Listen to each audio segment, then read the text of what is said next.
अब जो है जो 1858 का जो अधिनियम लाया उसके बाद से है जो यहाँ पर ब्रिटिश क्राउन, मतलब अब ब्रिटिश नियंत्रण में चला गया। ठीक है, तो आप सभी जानते हैं कि जो 1858 का जो अधिनियम आया था, इसके बाद जो है अब कंपनी का शासन समाप्त हुआ।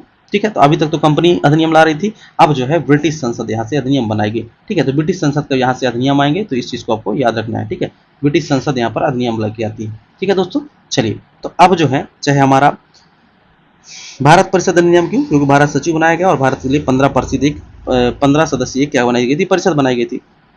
उनके सिफारिशों पर यहाँ पर अब कानून बनना शुरू हो जाते हैं। तो पहला आता है यहाँ पर भारत परिषद अधिनियम 1861 का, 1892 का, जो सबसे इंपॉर्टेंट है 1909 का, 1919 का, 1935 का, 1947 का। ये सारे ही बहुत इंपॉर्टेंट आर्टिकल्स हैं, बहुत इंपॉर्टेंट है भाई, इनसे क्वेश्चन बहुत बार बनते हैं। आप जिस भी पेपर में बैठने जा रहे होंगे आप जरूर इससे क्वेश्चन देखेंगे। ठीक है दोस्तों, तो जो हमारा 1858 का है, यहाँ पर आप देखेंगे कि कंपनी का शासन जो होता है अंतिम रूप से यहाँ पर अधिनियम आता है ये। ठीक है, कंपनी के शासन का अंतरिम अधिनियम था जो 1858 का था। इसके बाद जो है 1861 से जो है क्राउन का शासन शुरू होता है और यह पहला अधिनियम कहलाता है। तो क्वेश्चन यह भी बन सकता है कि जो क्राउन के शासन का पहला अधिनियम कौन सा था, तो याद रखिएगा 1861 का है। ठीक है दोस्तों, चलिए चलिए, तो ये जो है हमारा क्राउन का अधिनियम है। ठीक है, क्राउन के तहत अधिनियम जो लाया गया, पहला अधिनियम, ठीक है, फर्स्ट अधिनियम था, तो इसके बारे में हम लोग यहाँ पर देखेंगे। चलिए दोस्तों, इसकी विशेषता है कि जो गवर्नर जनरल हैं उनकी कार्यकारिणी परिषद का विस्तार किया गया, उसमें कुछ पद वगैरह बढ़ाए गए। फिर यहाँ पर जो लॉर्ड कैनिंग थे, इन्होंने, ये बहुत इंपॉर्टेंट है भाई, इसको आप लोग एकदम नोट कर लीजिए, बहुत इंपॉर्टेंट क्वेश्चन है, बहुत इंपॉर्टेंट क्वेश्चन है वाला, कि पोर्टफोलियो प्रणाली, विभागीय पद्धति, मतलब हमारे जो मंत्रालय अधीन पद्धति है इसको शुरू किया गया।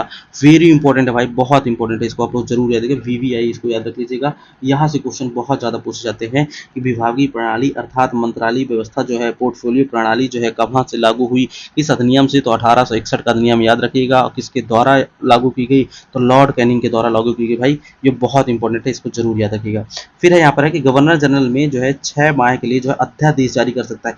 यह भी बहुत इंपॉर्टेंट है मेरे दोस्त, यह भी बहुत ज़्यादा इंपॉर्टेंट है कि जो अध्यादेश जारी करने की शक्ति है वो किसमें है, तो 6 माह के लिए अध्यादेश जारी कर सकता था आपका 1861 के अधिनियम के तहत गवर्नर जनरल। फिर यहाँ पर बंगाल आपका हो गया, पाकिस्तान हो गया, उत्तर सीमा प्रांत हो गई, यहाँ पर विधान परिषदों का क्या किया गया, गठन किया गया, स्थापना करने का अधिकार दिया गया कि बंगाल में, पंजाब में, उत्तरी सीमा प्रांत जो अभी अपना यूपी वाला एरिया हो गया, यूपी वाला एरिया हो गया, वहाँ पर जो है विधान परिषद गठन करने का क्या किया गया, एक अधिकार दिया गया। फिर यहाँ पर विधि निर्माण में जो है भारतीयों की भागीदारी को प्रारंभ हुआ। तो ठीक है, अब ये जितने भी अधिनियम आएंगे आपको बहुत इंपॉर्टेंट है, एक एक लाइन इंपॉर्टेंट है, तो आप लोग जरूर याद रखिएगा। यहाँ पर जो है भारतीयों की भागीदारी सुनिश्चित की गई विधि निर्माण में। ठीक है, तो यह भी इंपॉर्टेंट हो गया। फिर है कि वायसराय को जो है गैर सरकारी सदस्यों को नामित करने का अधिकार दिया गया, मतलब जो है वायसराय जो होगा, जो सरकारी सदस्य नहीं बल्कि अन्य किसी को भी क्या कर सकता है, नामित कर सकता है, यह अधिकार भी यहाँ से दिया गया। तो दोस्तों इसी के तहत जो है वायसराय ने 1862 में बनारस के राजा को, पटियाला के महाराजा को और सर दिनकर राव को जो है परिषद में नामित किया था। इनके नाम आप जरूर याद रखिएगा क्योंकि क्वेश्चंस बनते हैं यहाँ से। ठीक है, 1862 में आपको याद रखना है, बनारस के राजा को, पटियाला के महाराजा को और आपके सर दिनकर राव को है, इन्होंने नामित किया था गैर सरकारी सदस्यों से। ठीक है, तो इसमें आपको याद रखना है, पहली चीज़ याद रखना है कि यहाँ पर जो है पोर्टफोलियो प्रणाली का शुरुआत किया जाता है। फिर आपका जो है अध्यादेश जारी करने की शक्ति। ठीक है, दूसरा आपका विधि निर्माण में भारतीयों के योगदान, और यहाँ पर 3 लोगों को नामित किया गया, बनारस के राजा, पटियाला के राजा और सर दिनकर राव को। तो दोस्तों इस अधिनियम से इतने ही इंपॉर्टेंट है। इस अधिनियम में बहुत सारे काम हुए हैं लेकिन जो मेन बहुत इंपॉर्टेंट है उनको यहाँ पर हम लोग, चुनिंदा टॉपिक जो है उनको हम लोग यहाँ पर शामिल कर रहे हैं दोस्तों। तो आप लोग जरूर अच्छे से पढ़ते जाइएगा क्योंकि बहुत इंपॉर्टेंट है। चलिए दोस्तों, फिर इनके बीच में आता है एक शाही उपाधि अधिनियम आता है 1876 का, जिसमें जो है कार्यकारिणी में 6ठे नंबर का सदस्य, जो पहले छात्र थे अब इसमें 6ठे नंबर का सदस्य की नियुक्ति की जानी थी। और यहाँ पर देखिएगा लोक निर्माण विभाग पीडब्ल्यू का कार्य सौंपा गया है यहाँ पर। ठीक है, पीडब्ल्यू कार्य सौंपा गया उसे लोक निर्माण विभाग, इस चीज़ को आपको याद रखना है कि जो छठा सदस्य यहाँ पर नियुक्त किया गया उसको जो है लोक निर्माण विभाग। तो यह भी इंपॉर्टेंट हो जाएगा, पूछ लिया जाएगा कि पीडब्ल्यूडी विभाग जो है किस अधिनियम से मतलब वो हुआ। तो पीडब्ल्यू लोक निर्माण विभाग के बारे में आपको याद रखना है कि जो शाही अधिनियम 1876 का आया था, वहाँ पर जो है लोक निर्माण विभाग आपका स्थापना होती है। फिर यहाँ पर एक चीज़ जो इंपॉर्टेंट है, यहाँ पर क्वेश्चन पूछे गए हैं कि 28 अप्रैल 1876 को महारानी विक्टोरिया को जो है भारत की सामग्री का वो घोषित किया जाता है। सामग्री घोषित मतलब सामग्री मतलब होती है यहाँ पर उस सामग्री, ठीक है, मतलब है कि राजा को, जैसे राजा को साम्राज्य बोला जाता है तो वैसे सामग्री बोला जाता है इसको, ठीक है, साम्राज्य की। हो सकता है उच्चारण थोड़ा सा गलत हो रहा हो, ठीक है दोस्तों, तो उसको आप लोग याद रख लीजिएगा। भारत की सामग्री जो है, साम्राज्य जो है यहाँ पर घोषित किया जाता है किसको, विक्टोरिया को, महारानी विक्टोरिया को यहाँ पर घोषित किया जाता है, ठीक है। तो इसमें जो है ये दो चीज़ बहुत इंपॉर्टेंट है, एक लोक निर्माण विभाग और दूसरा भारत की साम्राज्य घोषित किया गया किसको, 28 अप्रैल 1876 को, ठीक है, 28 अप्रैल 1876 को महारानी विक्टोरिया को भारत की साम्राज्य घोषित किया जाता है, ठीक है दोस्तों। इससे इतना ही इंपॉर्टेंट है। फिर हम लोग यहाँ पर देखेंगे जो भारत परिषद अधिनियम जो है 1892 का, इसमें जो है अप्रत्यक्ष जो चुनाव प्रणाली की शुरुआत हुई, ठीक है। इसके बाद बजट पर बहस करने का अधिकार दिया गया और कार्यपालिका से प्रश्न पूछने का भी अधिकार दिया गया। हालांकि यहाँ पर सीमित चर्चा कर सकते थे, सीमित प्रश्न पूछे जा सकते थे, ठीक है दोस्तों। तो याद रखिएगा कि अप्रत्यक्ष, ये सारे आप लोग को लग रहा होगा कि कैसे लिखूं, ये जितने भी लाइन वाइज लाइन लिखे हुए सारे स्टेटमेंट वाइज में आपको क्वेश्चनों में देखने को मिलेंगे। ये एक भी ऐसी लाइन कोई नहीं लिखी गई है जो पीवाईक्यू में ना हो, ये सारे वही पूछे गए हैं जो आज तक के पीवाईक्यू में पूछे गए हैं। तो ये आपके घटना चक्र में जो पूछे गए प्रश्न है 30 से 35 वर्षों में, उन्हीं का पूरा शॉर्ट नोट्स है। तो आपको भारत परिषद अधिनियम जो है आपका 1892 का, उसमें याद रखना है कि अप्रत्यक्ष चुनाव प्रणाली की शुरुआत हुई, बजट पर बहस करने का अधिकार दिया गया और कार्यपालिका से पृथक जो है प्रश्न पूछने का अधिकार मिला और पहली बार यहाँ पर बजट पर जो है सीमित वित्तीय चर्चा करने की अनुमति दी गई। तो दोस्तों 1892 में से इतना ही इंपॉर्टेंट है। अब one of the most important जो आपका एक्ट आता है वो है आपका 1919 का अधिनियम। इसमें ऐसा कोई भी पीसीएस नहीं होगा, कोई भी आईएएस का एग्जाम नहीं होगा जहां पर इससे क्वेश्चन ना पूछे गए हों। चलिए दोस्तों, तो शुरू करते हैं। यहाँ पर सबसे पहला और सबसे इंपॉर्टेंट पॉइंटों में से एक है यहाँ पर कि मुसलमानों को यहाँ पर पृथक निर्वाचन की व्यवस्था की गई और यहीं से हमारा लागू होता है सांप्रदायिक प्रतिनिधित्व का सिद्धांत। तो ये चीज़ आपको जरूर याद रखना है कि जो 1919 का मार्ले मिंटो अधिनियम है, इसके तहत मार्ले मिंटो अधिनियम जो है इसके तहत यहाँ पर है सांप्रदायिक प्रतिनिधित्व का सिद्धांत शुरू होता है और मुसलमानों के लिए जो है यहाँ पर पृथक निर्वाचन की व्यवस्था की जाती है। दूसरा है यहाँ पर कि जो भारत का जो सचिव है और गवर्नर जनरल की परिषदों में भारतीयों को जो है अब स्थान मिल गया, ठीक है। तो याद रखिएगा कि भारतीयों को जो है भारत के सचिव के और गवर्नर जनरल की जो परिषद हुआ करती थी वहां पर भारतीयों को अब स्थान मिल गया। दूसरी चीज, जो बजट पर चर्चा करने का, प्रस्ताव करने का, पूरक प्रश्न पूछने का अधिकार जो मिल गया वो मिलता है आपके 1919 से। हालांकि सीमित अधिकार जो हम लोग अभी देखे थे कि 1892 वाले में मिल गया था, लेकिन यहाँ पर बजट पर जो है आप प्रस्ताव पारित करने का, पूरक प्रश्न पूछने का अधिकार जो मिलता है वो आपके 1919 से मिलता है। यहाँ पर जो है प्रांतीय विधान परिषदों का विस्तार किया गया, ठीक है। याद रखिएगा क्वेश्चन में पूछ लेगा कि क्रांति जो आपके केंद्रीय विधान परिषदों का विस्तार किया गया तो गलत हो जाएगा। यहाँ पर याद रखिएगा कि प्रांतीय विधान परिषदों का विस्तार किया गया था, तो इस चीज को भी आपको याद रखना है। फिर दोस्तों याद रखिएगा कि सत्येंद्र प्रसाद सिन्हा, ठीक है, जो सत्येंद्र प्रसाद सिन्हा जी थे, इनको प्रथम भारतीय सदस्य बनाया गया था और इन्हें जो है विधिक सदस्य के रूप में क्या किया गया था, शामिल किया गया था, बनाया गया था आपके जो गवर्नर जनरल या सचिव की जो परिषद होती है, ठीक है। तो यहाँ पे प्रथम भारतीय हैं सत्येंद्रनाथ सिन्हा जी, जिनको जो है भारतीय सदस्य थे और इन्हें विधि सदस्य के रूप में बनाया गया था। तो यह बात भी आपको याद रखनी है। ये भी क्वेश्चन कई बार पूछा गया है दोस्तों, ये सारे ही क्वेश्चन पूछे गए हुए हैं, ठीक है।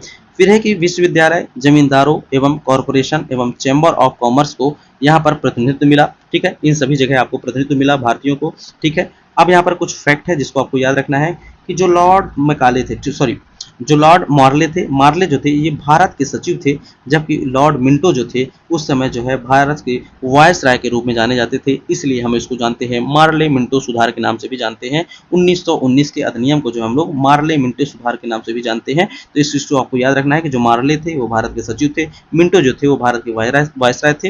ये क्वेश्चन भी पूछे गए हैं कि मार्ले जो थे वो कौन थे, भारत के वायसराय थे कि भारत के सचिव थे, ये सब इस टाइप से क्वेश्चन पूछा जाता है, ठीक है दोस्तों।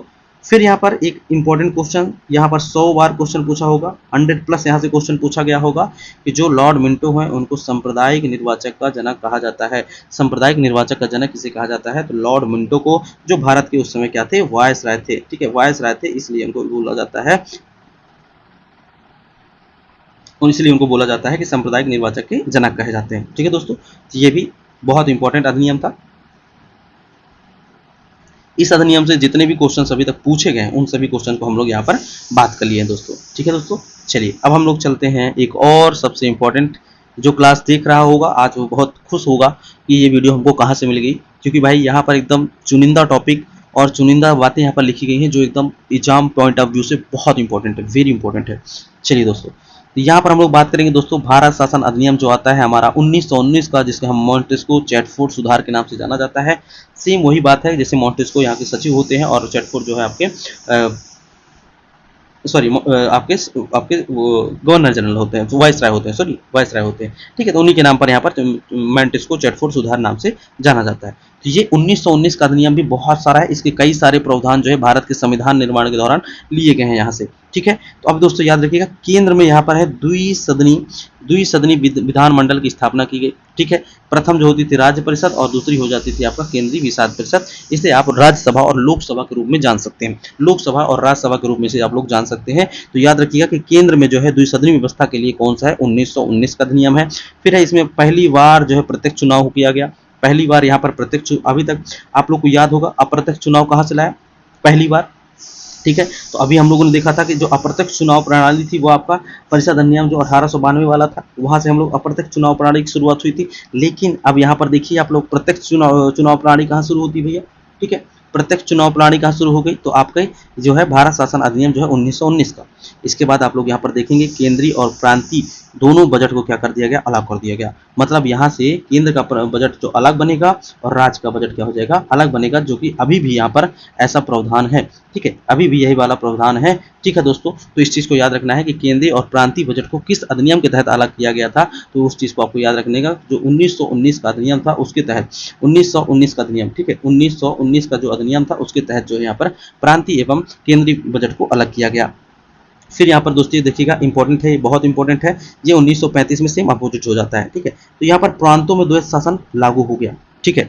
अब यहाँ पर देखिए आप, यहाँ पर प्रांतों पर द्वैत शासन लागू हुआ है, और जब हम लोग 1935 का पढ़ेंगे तो वहाँ पर केंद्र पर द्वैत शासन लागू हो जाएगा, ठीक है दोस्तों। चलिए, तो यहाँ पर प्रांतों पर द्वैत शासन लागू हो गया, और इनके जो जनक कहा जाता है, प्रांतों में द्वैत शासन के जनक किसे कहा जाता है, तो लियोनस कार्टिस को इसका नाम जरूर याद रखिएगा। बहुत सारी बुकों में इसका नाम नहीं मिलता है, लेकिन क्वेश्चन यहाँ से पूछे जाते हैं कि प्रांतीय द्वैत शासन का जो है लागू हुआ, उसके जनक किसे कहा जाता है, तो लियोनस कार्टिस को कहा जाता है, ठीक है दोस्तों। अब यहाँ पर देखिए, देखो जो प्रांतीय विषय थे, ठीक है, प्रांतीय विषयों को भी अब दो भागों में बांटा गया, ठीक है।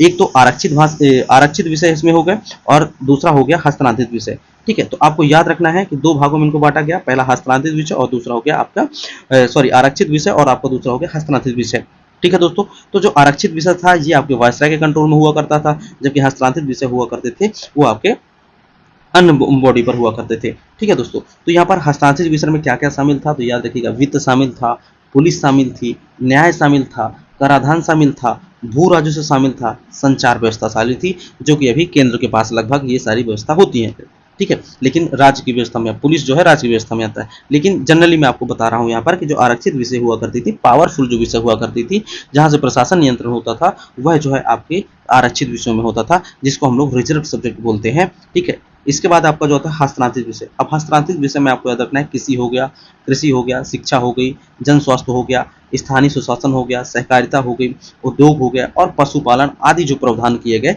ये हस्तांतरित विषय में चले गए, ठीक है दोस्तों। तो ये दोनों ही लिस्ट आप लोग याद रखिएगा। लिस्ट भाई नाम पूछ करके यहाँ से क्वेश्चन पूछे गए हैं, ढेरों क्वेश्चन पूछे गए हैं। आप एक एक स्लाइड इतना यदि आप लोग नोट कर लेंगे ना भाई, तो आपके पीसीएस में एक क्वेश्चन सही हो जाने की संभावना एकदम सही हो जाएगी ब्रो। यहाँ इसके बाहर से क्वेश्चन बनने की संभावना नहीं। यहाँ इतने अच्छे क्वेश्चंस या इतनी अच्छी जो इंपॉर्टेंट बातें हैं जो बार बार पीसीएसओं में पूछे जाते हैं, वो यहाँ पर पूछा गया है।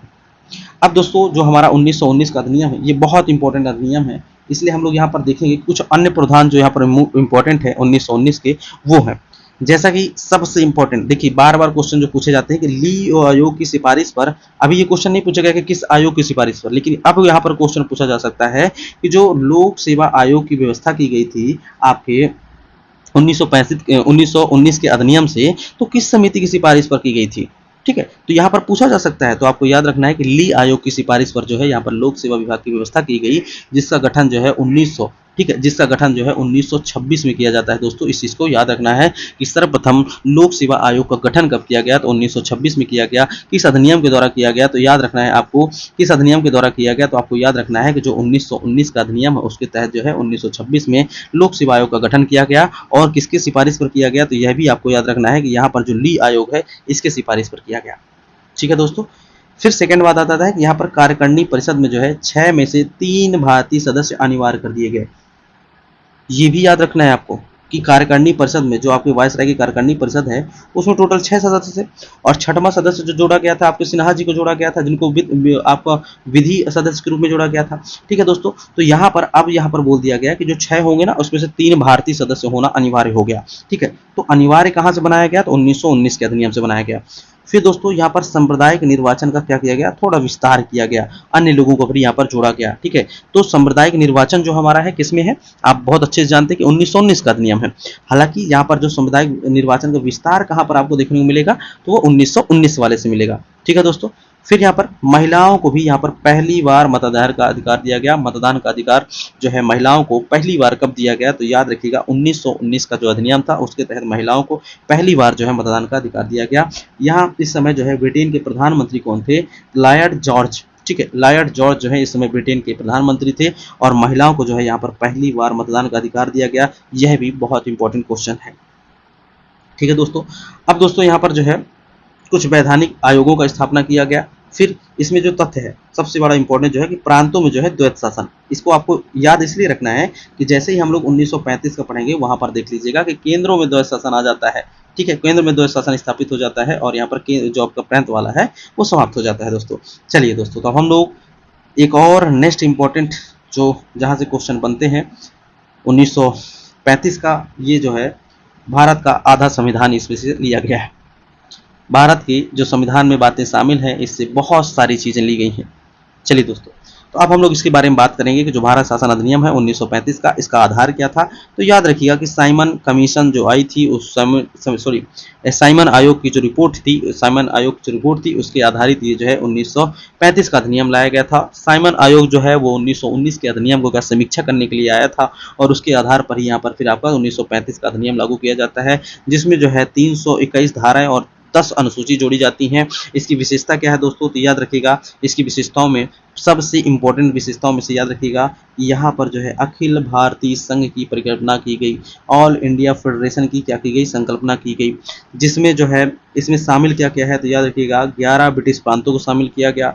चीफ कमिश्नर क्षेत्र 6 इसमें शामिल हुए, और अन्य जो देसी रियासतें थी वो आपके अखिल भारतीय संघ में जुड़ जाते हैं। कौन कौन, तो ब्रिटिश 11, कमिश्नर क्षेत्र जो है 6, और देसी रियासतें जो है इसमें शामिल हो जाती हैं अखिल भारतीय संघ में।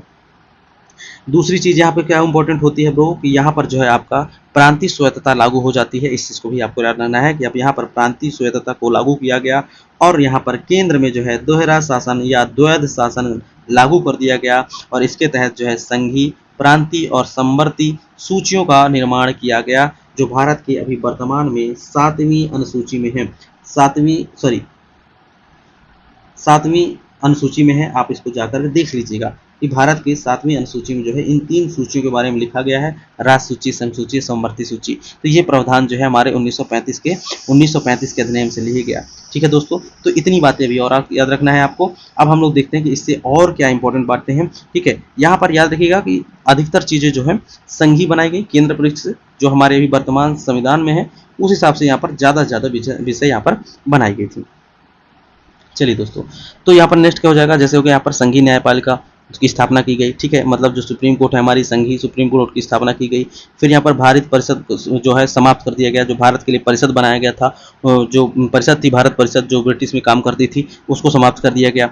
यहाँ पर सांप्रदायिक निर्वाचन को विस्तार किया गया थोड़ा सा। ठीक है, हम लोग 1919 में भी देखे थे कि निर्वाचन थोड़ा विस्तार हुआ था। ठीक है, और यहाँ पर भी विस्तार किया गया। फिर आपका जो एक और इम्पोर्टेंट है कि यहाँ पर मुद्रा और साख नियंत्रण के लिए, ठीक है, मुद्रा और साख नियंत्रण के लिए, मनी और क्रेडिट नियंत्रण करने के लिए यहाँ पर जो है आरबीआई का गठन किया जाता है।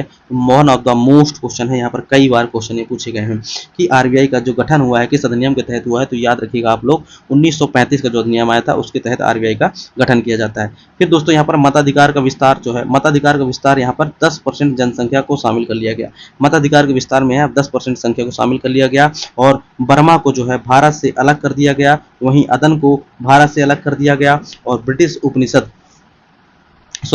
जो उपनिवेश बनाया, ब्रिटिश का उपनिवेश इनको बना दिया गया, बर्मा को और अदन को जो है ब्रिटिश का उपनिवेश बना दिया गया और बरार को जो है मध्य प्रांत में शामिल कर लिया गया। तो ये चीज़ को भी आपको याद रखना है कि बर्मा को भारत से अलग किया गया और अदन को भी भारत से अलग करके ब्रिटिश उपनिषद बना दिया गया और यहाँ पर जो बरार है उस क्षेत्र को जो है मध्य प्रांत में शामिल कर लिया गया। ठीक है दोस्तों, तो ये इतने इंपॉर्टेंट इसके फैक्ट थे।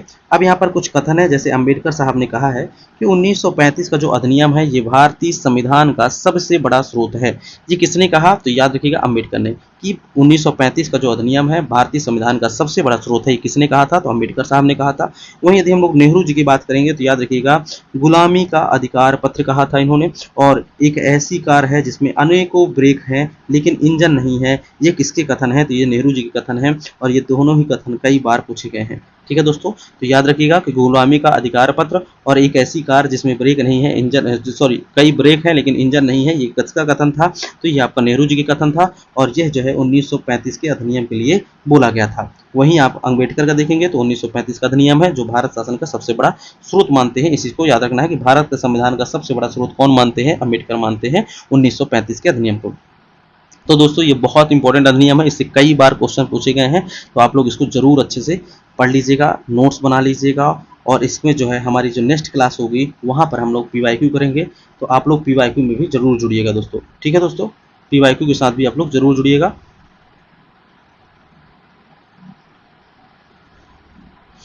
चलिए दोस्तों, है ना, तो अभी हम लोग जो हमारा नेक्स्ट आता है, नेक्स्ट जो इम्पोर्टेंट अधिनियम है उसके बारे में हम लोग यहाँ पर देखेंगे कि भारत शासन अधिनियम जो है 1947, यह भी इम्पोर्टेंट है। भारत शासन 1947 के तहत भारत हमारा जो हो जाता है, क्या हो जाता है? आज़ाद हो जाता है, भारत स्वतंत्र हो जाता है। ठीक है, भारत की स्वतंत्रता यहाँ से स्थापित हो जाती है। चलिए दोस्तों, तो अब इसके कुछ प्रमुख प्रावधान है उसको देख लेते हैं कि यहाँ पर जो है 4 जुलाई 1947 को ब्रिटिश संसद में प्रस्तुत किया जाता है। डेट वाइज याद रखिएगा, फैक्ट इस चीज़ को याद रखिएगा। फिर है कि 18 जुलाई 1947 को यह स्वीकार किया जाता है ब्रिटिश संसद में और इस अधिनियम में कुल जो है 20 धाराएं थी। ठीक है, और 15 अगस्त 1947 को भारत और पाकिस्तान दो जो है स्वतंत्र अधिराज्यों को यहाँ पर बन जाते हैं इस अधिनियम के द्वारा, और यहाँ पर ब्रिटिश संसद का नियंत्रण जो होता है समाप्त हो जाता है। दो अधिराज्यों के लिए अलग अलग गवर्नर जनरल जो बनाए दिए गए, एक भारत के लिए और एक जो है पाकिस्तान के लिए। ठीक है, भारत पाकिस्तान के लिए। और यहाँ पर संविधान सभा को जो है पूर्ण विधायक शक्ति दे दी है कि आपको कोई कानून नियम बनाना है वो कौन बनाएगा? आपका संविधान सभा बनाएगी। और एक नए संविधान बनने तक जो है 1935 का अधिनियम द्वारा इसको लागू किया गया। मतलब इसमें कहा गया कि जब तक आप नया संविधान नहीं बना लेते हैं तब तक आपको जो है 1935 का जो अधिनियम है उसके तहत आपको यहाँ पर शासन करेगी। ठीक है, उसके तहत जो है यहाँ पर काम किया जाएगा संविधान सभा के द्वारा। जैसे हमारी अभी काम संसद कर रही है उसी प्रकार जो है उस समय आपकी संविधान सभा जो होती थी वो काम करती थी। ठीक है दोस्तों, चलिए फिर है कि यहाँ पर देसी रियासतों को ब्रिटिश सर्वोच्चता समाप्त कर दी गई। जो देसी रियासतों पर जो है ब्रिटिश लोग सर्वोच्च थे उसको समाप्त कर दिया गया और देसी रियासतों को भारत या पाकिस्तान में विलय होने या स्वतंत्र रहने का विकल्प दिया गया। कहा गया कि ये तो आप भारत में शामिल हो जाइए या तो आप पाकिस्तान में शामिल हो जाइए, अन्यथा आप स्वतंत्र रहिए। ठीक है, जैसे आप लोग यहाँ पर देखे होंगे कि जम्मू कश्मीर हो गया भाई, ये स्वतंत्र रहने को सोचा था, बाद में भारत में शामिल हो गया। ठीक है, पुणे हो गया, तो ऐसे बहुत सारे राज्य थे, ठीक है, जो स्वतंत्र रहने की सोच रहे थे लेकिन भारत में शामिल होना पड़ा उनको। ठीक है, कुछ में सैन्य कार्यवाही की गई, कुछ में समझौते हुई, कुछ में जनमत संग्रह किया गया। तो ये सारी चीज़ें इसके लिए इंपॉर्टेंट है दोस्तों। तो अब इसके फैक्ट एकदम लाइन बाई लाइन इसको आपको याद रखना है ब्रो। ठीक है, चलिए नेक्स्ट यहाँ पर है कि जो भारत का जो सचिव पद था वह भी यहाँ पर समाप्त हो गया 47 वाले अधिनियम से, और भारत में जो है सम्राट यानी भारत का सम्राट पद भी यहाँ पर समाप्त हो गया। जो ब्रिटिश जो संसद के जो लॉर्ड होते थे, ठीक है, ब्रिटिश प्रधानमंत्री जो होते थे वो भारत के सम्राट कहलाते थे। अब यह पद भी समाप्त हो गया, भारत के सम्राट पद का भी समाप्त कर दिया गया और यहाँ पर सचिव पद का भी समाप्त कर दिया गया। और यहाँ पर सशस्त्र बल हो गया, संपत्ति हो गया, देनदारी का विभाजन कर दिया गया भारत और पाकिस्तान के बीच में। ठीक है, दोनों देशों के बीच में जो है ये तीनों चीज़ों को क्या कर दिया गया? विभाजन कर दिया गया। ठीक है दोस्तों, चलिए, अब यहाँ पर कुछ इंपॉर्टेंट फैक्ट है, याद रख लीजिएगा कि सिलहट जिले को जो है जनमत संग्रह से जो है पाकिस्तान में शामिल होने का निर्णय लिया था। ठीक है, जब सिलहट जिला जो असम में है उसको जो है जब वहाँ पर जनमत संग्रह किया गया तो वो जो है पाकिस्तान में शामिल होना निर्णय लिया, लेकिन बाद में जो है क्या हो गया था, भारत में शामिल हुआ। ठीक है, अब यहाँ पर स्वतंत्र भारत के प्रथम गवर्नर जनरल कौन थे, ये याद रखना है आपको। तो प्रथम गवर्नर जनरल भारत के जो थे वो आपके लॉर्ड विलियम बेंटिक थे। ठीक है ना, विलियम बेंटिक थे, Lord William Bentinck, mount William Bentinck या लॉर्ड विलियम बेंटिक, आप इसको याद रख सकते हैं कि प्रथम गवर्नर जनरल थे। ठीक है दोस्तों, तो दोस्तों ये हमारा आज के जितने भी संवैधानिक विकास यात्रा से संबंधित जो नियम थे उनको हम लोगों ने बहुत अच्छे से पढ़ लिया। तो यदि आप लोगों को ये वीडियो पसंद आए दोस्तों तो अपने इस चैनल को हमारे सब्सक्राइब कर लीजिएगा, लाइक कर दीजिएगा वीडियो को, और अपना फीडबैक जरूर दीजिएगा कमेंट बॉक्स में कि आपको ये जो वीडियो है कैसी लगी। ठीक है दोस्तों, तो आप सभी को अभी तक वीडियो देखने के लिए बहुत बहुत धन्यवाद, ढेर सारी शुभकामनाएं आपको। और दोस्तों अपना फीडबैक देना जरूर मत भूलिएगा।